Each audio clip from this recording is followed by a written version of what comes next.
Hi guys, I'm Rebecca and these are my reviews and it is cocktail time. So I have my, little shaky in there, my Ginuary shaker and spoon box. Get it? Ginuary. This is a gin box. I have to tell you, I generally speaking do not think of myself as a gin fan, and so I was a little hesitant about this box, but Shaker and Spoon has a Facebook group and they were talking not just about the different types of gins, but they had somebody on there was like seriously knowledgeable and was answering all of these questions, and I just became fascinated with gin in general. And then Shaker and Spoon did a happy hour video, which they then posted on YouTube. So I didn't watch it live because I missed that, but I then went back and watched the full hour and 45-minute happy hour where they were talking with a couple of gin makers, one in Ireland and one in England. The Four Pillars one kind of popped in for a second to say hi, but she was busy, so she didn't get to chat too much. But the other two, Ford's Gin and Drumshanbo, which is the Irish one, those two guys were talking just about the different ways that gin is made and why they love gin and how different gin cocktails are better with different gins and how there's a gin for everybody. I mean, it was fascinating and just this huge plethora of knowledge that I was fascinated by and excited about. So I did get the box. I am very excited to try these cocktails. Not sure if I'm going to like them. Of the three, so it was Four Pillars, Drumshanbo, and Ford's Gin. And during the happy hour, the Ford's Gin, I can't remember his first name, but his last name is Ford, like it was named after him. But he was talking about how he wanted a gin that would go well with everything. So a nice, well-balanced gin, and he went through all of this rigmarole and had this amazing bartender make a bunch of different cocktails with different gins, and it was a blind test, and every time he chose the one made with his gin, except for one cocktail, which he admitted just tasted better with the Beefeater. So, but I loved that was the key behind it and why I got this. This was only like a $20 bottle of gin too, so nothing crazy expensive, which was pretty nice. So one of the things, because of shipping issues, they did not ship the citrus. So they said, you're gonna have to get your own limes, but because of that, we're going to give you an $8 credit so that you can go into the store and get your own mixer of choice. So I was excited about that, and I thought that was a really cool thing of them to do, to be like, hey, we're not gonna try to ship you moldy limes, but you know, we feel bad, so here's a credit to use in the store. And their store, by the way, is awesome. I have a bunch of different mixers here that we will go through in a mo. Lime crispy slices and cinnamon and a bunch of little babies. So one of these drinks is actually a hot beverage, you know, winter months.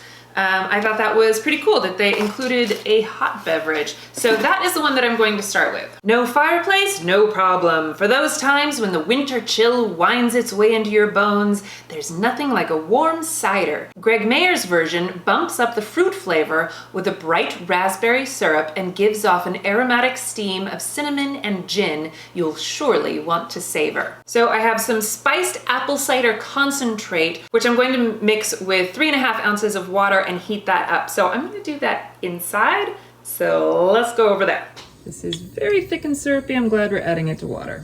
Looks like it's starting to get a little bubbly, so I think we'll call it there. Okay, got my apple cider all warmed up. Okay, so then we add the gin and the raspberry syrup to a shaker. 2 ounces of gin, 1 ounce of tart raspberry syrup. And then you don't put any ice in this, you just mix it to incorporate. And we're gonna put this in my little double-walled glass. Well, it's a pretty color. Okay, and then we add the hot stuff. And then this step is optional. You can add some whipped cream to it. They recommend just putting 1 ounce of heavy cream into your shaker and shaking it. This is gonna have remnants of raspberry syrup on it, but I'm gonna use this guy to whip it up into whipped cream. You could also probably just use like, you know, a can of whipped cream. Okay, and then you just spoon the whipped cream on top. Okay, and for the final step, we are going to grate some fresh cinnamon over the top. And let's give it a try. Smells good, super cinnamony.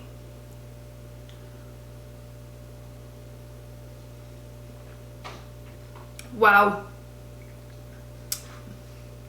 Okay, there's a lot going on there. It's very tart, very strong, very sweet. I think I would add a little more water just to cut that sweetness. Colin's bouncing up and down. Come on, you can try it. You had me at it's horrible. I know, right? Okay, give it a go.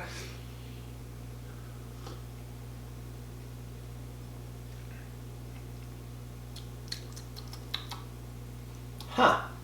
It's like just cinnamon toast. Well, it's supposed to be like a play on apple cider. Mm-hmm. Which I love. It's a little strong and sweet off the top, but then it kind of simmers down. It relaxes a little bit. I have to say though, I'm not generally a fan of hot apple cider. I just remembered that. Yeah, it's a mix of like hot apple cider and something else. Well, it's got the tart raspberry in it. Honestly, I don't mind it because I love hot apple cider. Yeah. And I almost forgot how much I loved it until I had this. I forgot that I don't like it, so I think it's been a while since we've had hot apple cider. If you like hot apple cider. It is an interesting drink though. There are a lot of different flavors going on, lots of different levels. Like you said, it starts out one way, finishes another. You've got all that cinnamon when you first bring it to your nose. Yeah. I mean, there's a lot going on in here. Yeah, I'm a fan of that. I think it's a great winter drink. It also depends like how much whipped cream did you get in it. You know, we'll change the sweetness and but no, I thought it was really good. Okay, here you go. Oh no, I'm working. Just because you're working from home doesn't mean. Okay, all right. Okay, let me clean up and we will try drink number 2. You'd need a lot of acreage to grow all of the many roots, barks, herbs, and peels that make up the well-rounded flavors within your gin of choice. This profile has led to its status as a brilliant cocktail teammate, with a versatility that tends to bring out the best in the rest of the drink's ingredients. But it also, in turn, makes the spirit worthy of its own showcase. Kelly Thorne is in the mood to shine a light on the full essence of gin, and she's doing so with delicate touches of prickly pear and hibiscus, proving that no matter the weather outside, a gorgeous garden can thrive. I don't like hibiscus. Frick. All right. We're gonna do this anyway.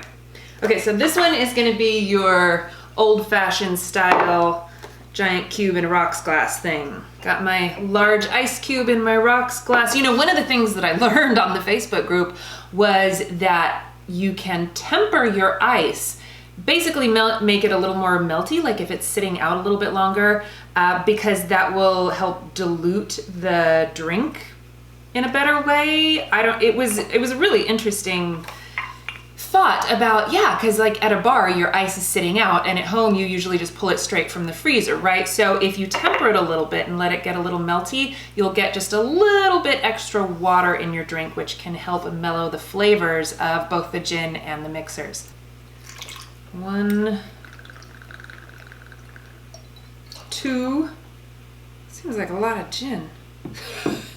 This is just an ounce, right? Okay, maybe it's just a large ice cube. Okay, all right. 1 teaspoon spiced prickly pear hibiscus syrup. We're gonna go with a bar spoon. Ooh, okay. 2 dashes, not drops of Angostura bitters, and 2 dashes, not drops of the orange bitters. 1, 2. Yeah, it says to use a bar spoon to stir about 10 times, or if you prefer, stir longer for more dilution, which can mellow out the bite of the spirit and open up the other flavors and aromas. Keep in mind the drink will also continue to evolve in the glass as your cube melts. So once I've given this 10 stirs or so, I will spritz it with the grapefruit oil. There we go. I like the spritzing. It smells good. I do love grapefruit.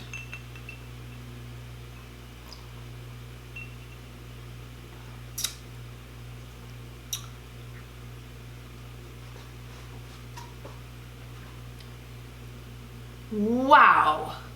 Okay. It tastes a lot like liquid grapefruit peel.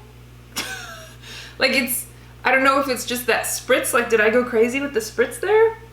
Because all I'm getting is grapefruit. I don't hate this, to tell you the truth. It is very strong. I mean, it's old-fashioned style, right? And I think that as the ice cube melts and the flavors mellow, it will be a little easier to drink, but it's not bad. It is quite bitter, though.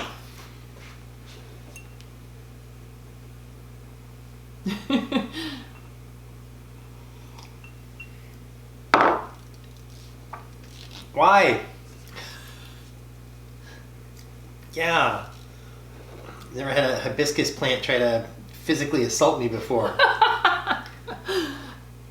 Are you getting a lot of hibiscus? Whoa, now I'm getting the gin. Yeah, finally, it like hid the gin, but there's the gin, I found it. I feel like it does go well with the gin just because the gin does have so many floral and fruity and citrus flavors in it, you know, on its own. This, I mean, it tastes like grapefruit peel. That's what it tastes like. You know, that bitter but sweet and my fresh. Yeah, no, the only thing you're allowed to mix gin with is Sunny D. That's literally it. You're done here. No, I'm serious. And now for the final cocktail of this box. Brave the elements from behind the bar with this cocktail inspired by an afternoon spent foraging in Finland. There's a wild, freeing quality to the country's forests that Chris Elford strove to capture. Landscapes that teem with herbs, botanicals, and so much natural goodness, just like gin. The latest haul led to a syrup made from bright, juicy blueberries, nutty caraway, and a pinch of salt. Uh-oh, better not be too salty. The last box was just all salt. Melding harmoniously with the already flavor-packed profile of the spirit. Head in any direction you wish with this drink, and the destination is bound to be delicious. So this one is supposed to be served with crushed ice, but I'm feeling very lazy and don't feel like crushing ice. Also, I'm just not that big a fan of crushed ice, so I'm gonna skip that part. Sorry. And actually, Shaker and Spoon has an ice crushing kit. It's basically just like a nice bag with a mallet that you can crush your own ice, and they sell that in their shop. So, you know, if you do like crushed ice, it's kind of a nice kit. I don't have a fancy hurricane glass, so we're gonna use this one. I also do not have a spear of 3 blueberries, which it calls for as the garnish, but you know, whatevs. 1.5.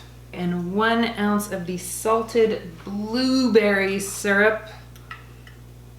Oh, that is quite thick. It's like blueberry jam. How did they even get it in this jar? All right, there we go. It's not too salty. Phew. Okay, let's dump that in. It was 1 ounce, right? Yes, 1 ounce. Okay, and then 3/4 ounce lime juice. 3/4 ounce of lime. Okay, let's shake this up. Oh boy. And then strain over crushed ice. Mine is not crushed.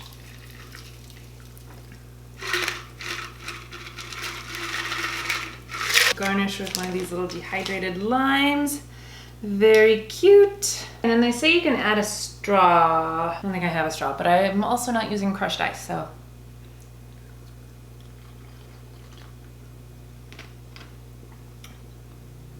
Ooh. Fruity, refreshing, not overly sweet. Definitely a bit tart, but not like offensive in any way. I like this one. I like this one a lot. And I can see how serving it over crushed ice would help dilute that kind of thick berryness going on from that blueberry jam.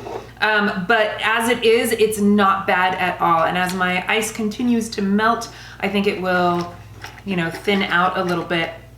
But that's really tasty. I really like this one. You wanna try it, Colin? What's wrong with this one? Nothing, it's good, it's delicious. It's got a dead plant in it.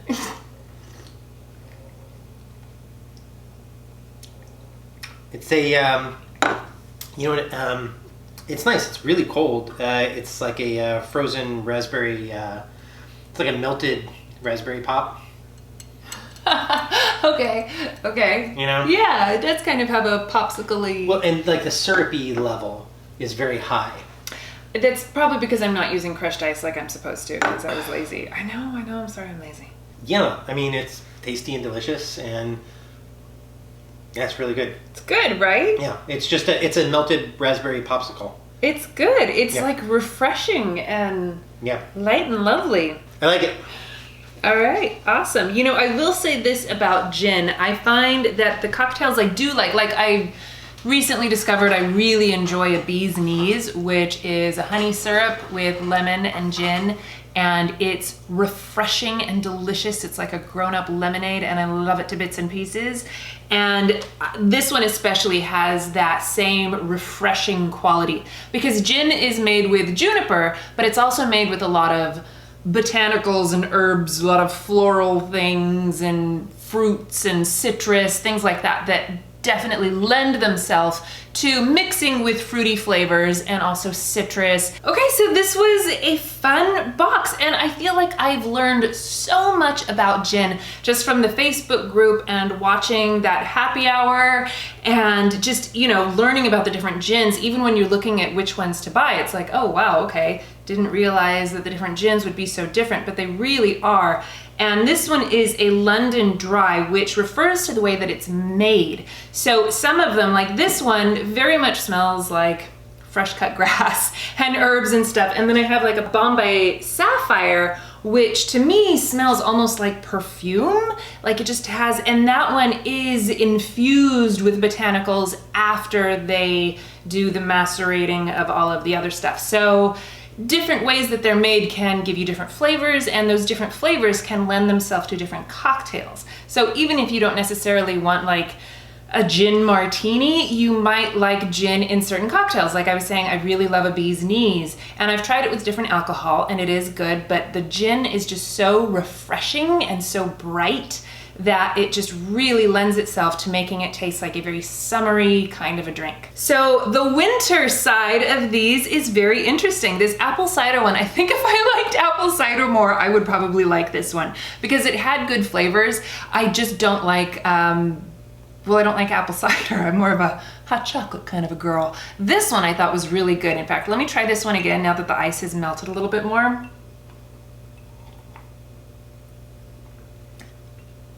Yeah, that's really good. It's definitely mellowed out quite a lot, but you don't have that sticky syrup kind of a thing that you get with a lot of the other old-fashioned style drinks in these boxes. And then this one is just lovely and refreshing. It's definitely on the sweeter side, and like Colin said, it tastes like a popsicle. But it's good. It's not overly sweet. Okay, so all of the information will be in the description box. I have a referral link that if you use that, it goes toward getting me a free shaker and spoon, which is helpful. So thank you if you do use my link.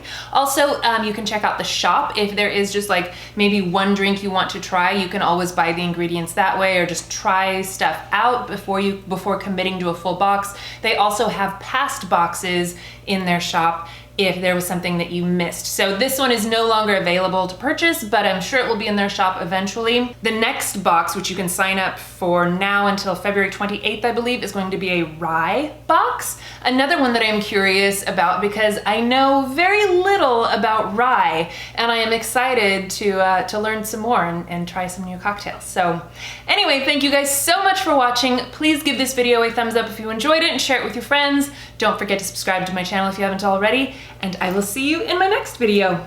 Bye!